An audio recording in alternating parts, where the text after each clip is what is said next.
Something I've been thinking about lately.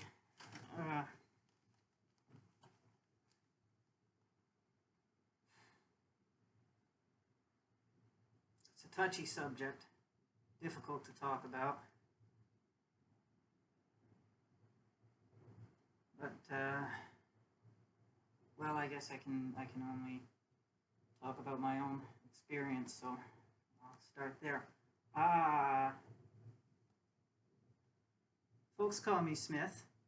I'm 32 years old, and I am female. Uh, I'm female. I'm also male. Now, most people look at me, see me as a man. I'm okay with that. But I think of myself as more female. I see my maleness, masculinity, manhood, whatever you want to call it. I don't see that as in any way detracting from my femaleness or femininity or womanhood. I see it as I see my maleness, my masculinity as a function of my femaleness. Now,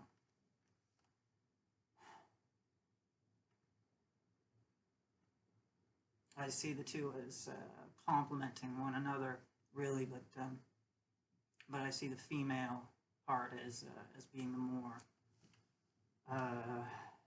I guess, more significant to my understanding of myself.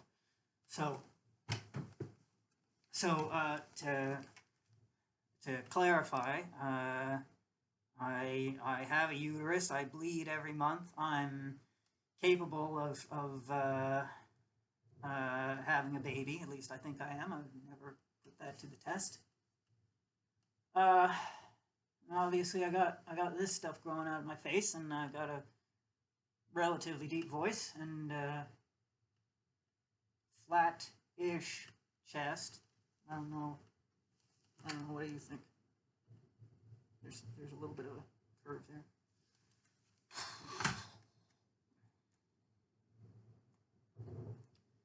Yeah, so most people call me he, him, but doesn't really matter to me. I don't really care what pronouns people use. Now, it's cold in here.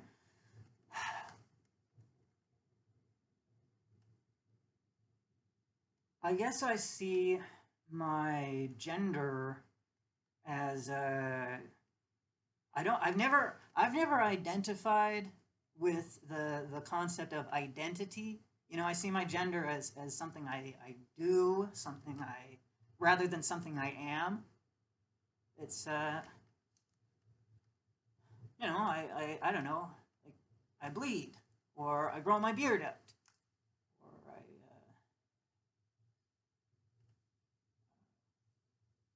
I hang out with the women. I hang out with the men. I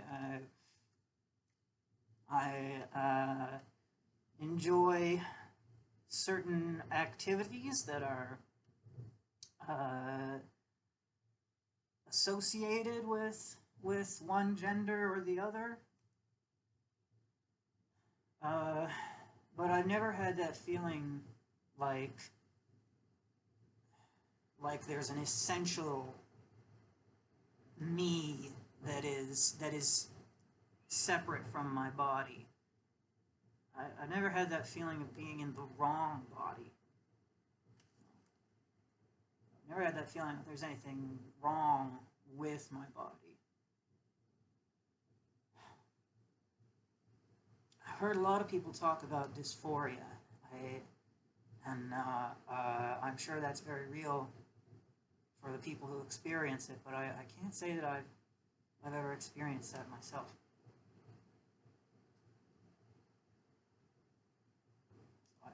I can't say that I really know what that would feel like.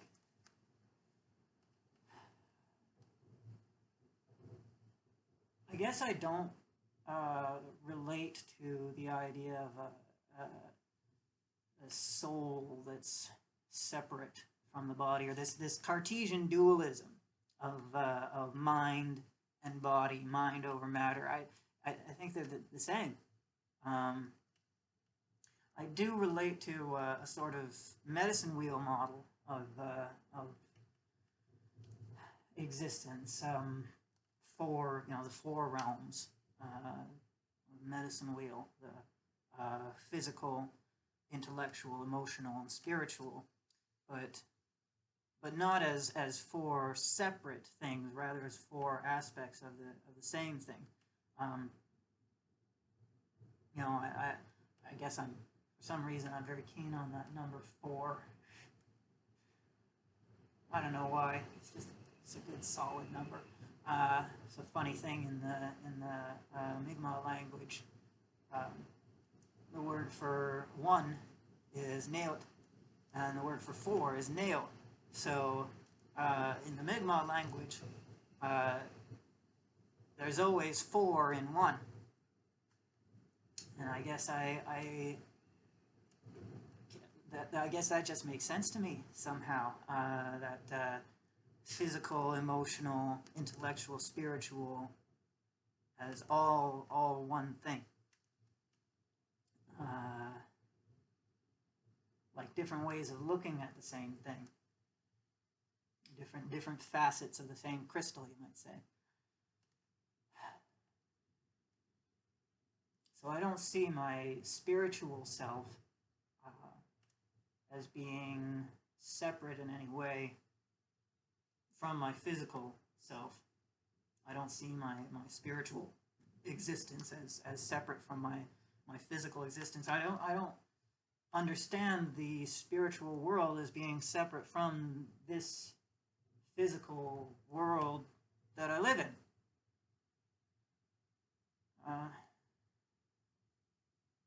I guess to me, I think the physical is spiritual, is sacred.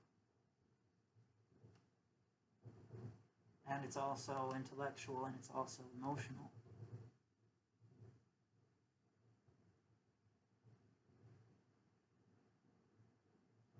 It's like not so much different realms as different modes, of thinking, different models we shift into one or the other. And so I've never felt like there was some essential me, some mind that is Smith, that is occupying this body. It's just the body is me. I think my brain is a physical thing.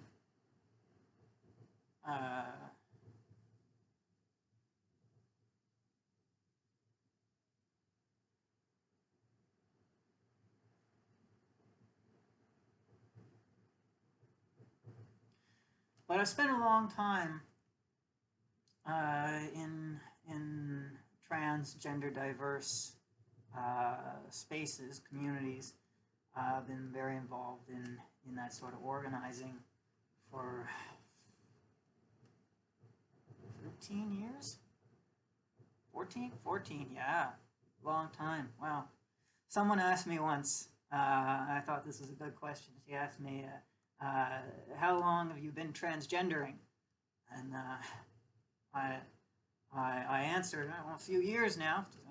Now it would be 14 years. I've been doing it full time, but off and on, I've been transgendering all my life. Yeah. I like that. I prefer to think of it that way. That the verb makes more sense to me than the noun, saying that I am transgender, or I am a man, or I am a woman. And I don't mean to comment on how other people should be thinking about their gender, their sense of manhood or womanhood or anything. I'm just saying how I understand mine. And yeah, it doesn't feel like something that I am. It feels like something that I do.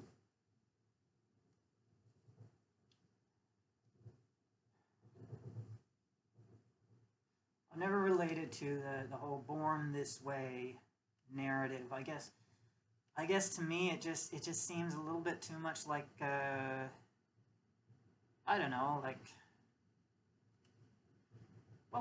they say about, oh, it's being a man trapped in the body of a woman. I've never felt trapped. I like my body quite a bit. And I never felt that there was any sort of disconnect between my mind and my body. But I guess it just feels to me victimizing, is what it feels like. Feels like people say, like people are thinking, "Oh, you poor thing." You're oh, there you go. Beware the cough. That's the first symptom. It's just because I've been talking for a while. Don't worry.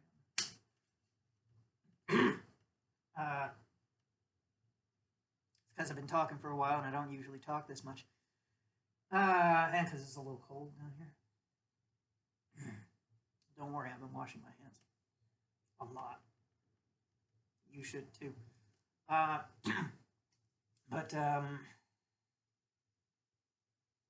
what was I saying? Yeah, I've never liked the idea that, or I've never related to the idea that being transgender is something that I can't help, that I'm stuck with, was forced upon me by the cruel nature. I guess the way I see it is, I feel like I've got a talent. Maybe that sounds like maybe that sounds like bragging, but that's how I understand it. I feel like I've got a talent for exploring gender dynamics.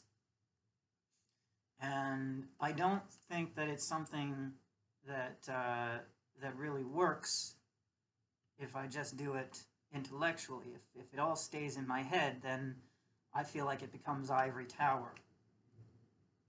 Becomes disconnected from reality. I think that in order to really understand gender dynamics and to make discoveries, I need to live it.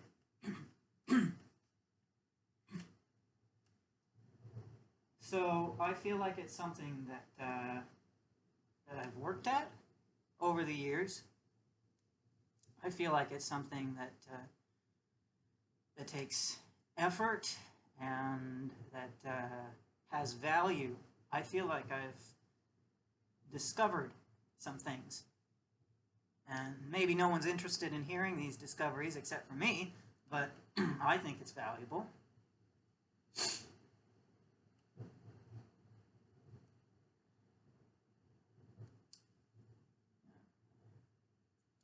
I certainly think that that trans and gender diverse folks have a lot to offer to feminist theory, because we've got that lived experience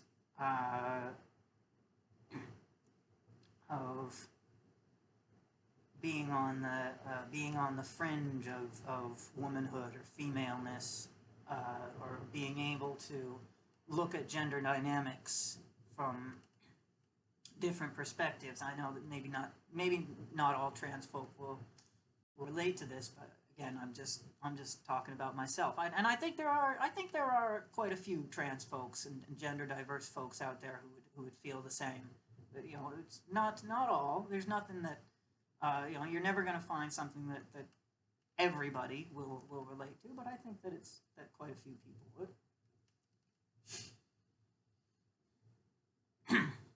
Yeah. I feel like gender diverse folks are really well positioned to shed light on some of the different dynamics of gender relations. And I think that just by living living my multi-gendered, complexly gendered life with all my manhood and my womanhood and all, I feel like I've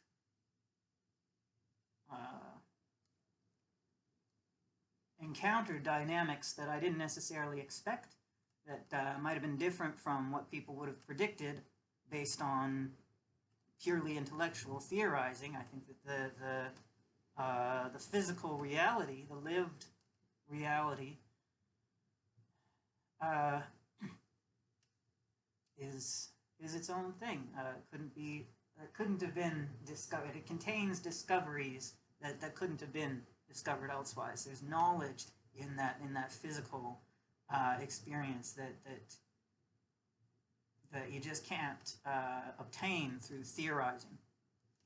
That's what I think, anyway.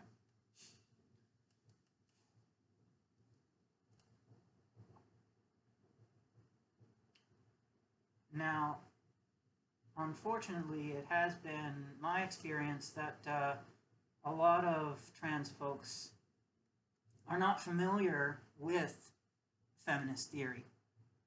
They're not familiar with the work that's been done by feminists over the years,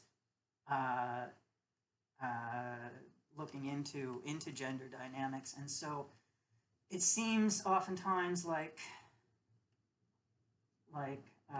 trans folks are having to reinvent the wheel, and like there might be more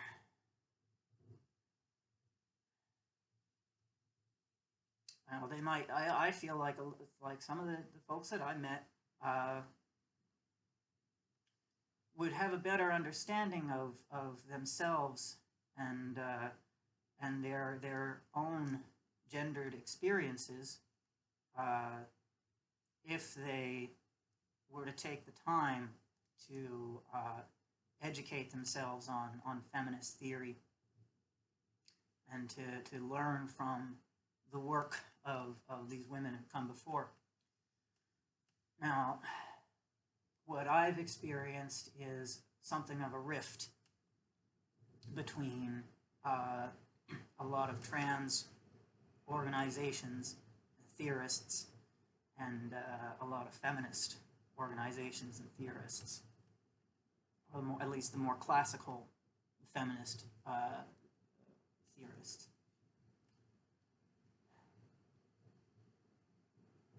And it seems to me like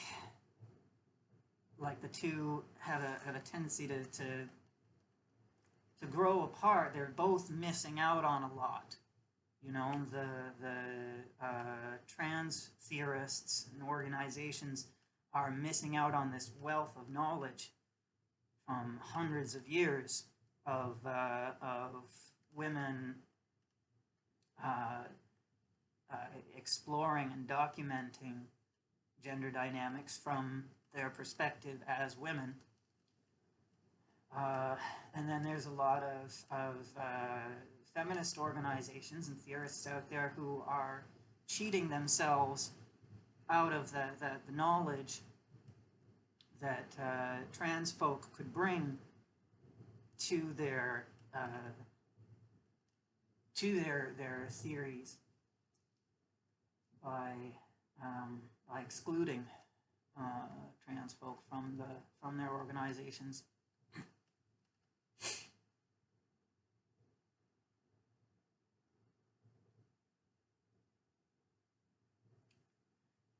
And this might be controversial, but I can't help but feel that it's AFAB folks, assigned female at birth, who AFAB gender diverse folks who miss out most of all, because when you've got feminist theories looking at the experience of female assigned people, but without that input from gender diverse female assigned people, then then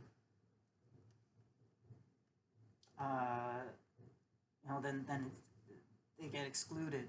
There doesn't seem to be any space for gender diversity in a lot of feminist theory, and whereas in trans spaces and theories, the focus tends to be on people who are assigned male at birth, or AMAB is the acronym there. So when all the discussion of female or AFAB experience focuses on or people who are or when all the discussion of AFAB experience overlooks gender diverse people, and all of the discussion of gender diverse people overlooks AFAB people, it's I think AFAB gender diverse folks just get left out in the cold, are left kind of piecing together some sort of theory to explain their own existence by taking bits and pieces from both of these spaces when they might not feel entirely welcome in either.